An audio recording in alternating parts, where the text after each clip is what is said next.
Paano nga ba maibigyan ng grasa yung needle bearing at yung bearing ng dirt type?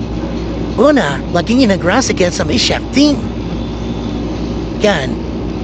Tapos pass mo yung dirt type, tagutin nyo. Then, i-check nyo kung meron siyang grasa. Pag kulang pa rin, lagyan nyo naman grasa at sa may tip ng shafting ulit.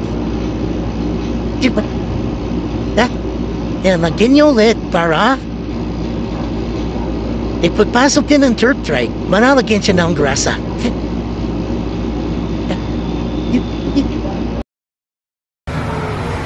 Ganun pala yun. Oh, kita nyo yung video? Lagyan daw grasa rito. Lagyan grasa dito.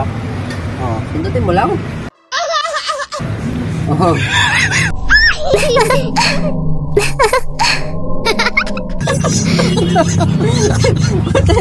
Mayroon mo sa tundutin mo lang. Pero hindi ko ka, marunong naman magsundot. Nagkasama mo dito.